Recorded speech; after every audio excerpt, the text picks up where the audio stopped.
Ivana Stradner joins us now. She's a research fellow at the Foundation for Defense of Democracies. Ivana, thanks for being with us. President Zelenskyy is hoping that Tomahawk missiles will change the dynamics of the war and push Putin towards peace. Do you believe he's right? Could those weapons actually force Putin's hand? I think it's very important to deliver long-range missiles, maybe even ATACMS, because we need to put Russia on the defensive.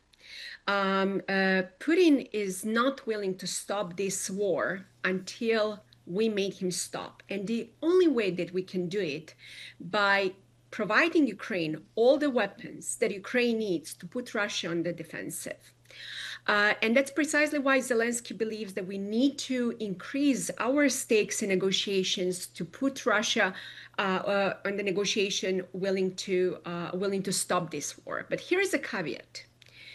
Putin is not willing to negotiate in good faith.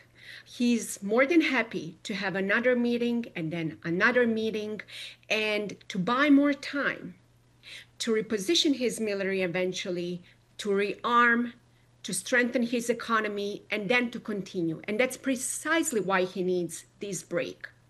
Every time when we provide Ukraine, or when we say that we are going to provide Ukraine with more weapons, he tries to escalate. And every time, before or after the meetings, he actually then attacks Ukraine even more. Just look at the attacks yesterday.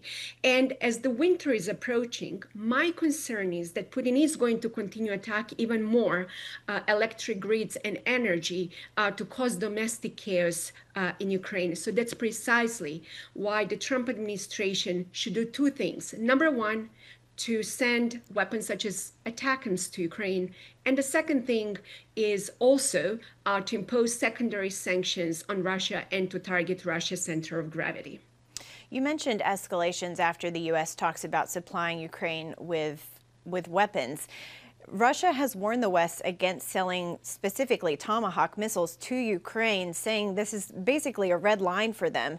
Do you take those threats seriously, and what kind of response do you expect to get from Putin if this sale goes through? I don't, but I'll tell you why.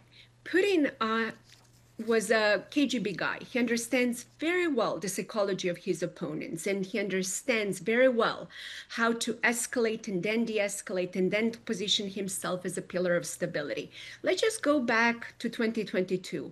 When we were supposed to send javelins to Ukraine, he escalated and threatened with nukes.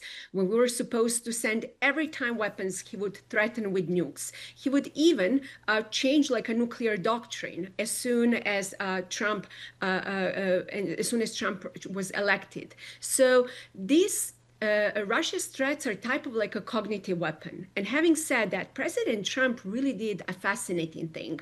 A few weeks ago, when Medvedev threatened with nukes, President Trump made a very sarcastic comment on social media and then threatened to reposition American submarines, which was the right thing to do in terms of deterrence, and to remove that escalatory threat from Russia's negotiation table. Make no mistake, very soon you're going to see another escalations, verbal escalations in terms of threatening with nukes, threatening with with seizing the negotiations. But we should not fall for that. It's like Putin is, to begin with, we should stop putting him on a pedestal. He was not a serious KGB guy, and he was a second-rate KGB guy back during the Cold War. And the second thing is, he behaves sometimes really like a kid who has temper tantrum.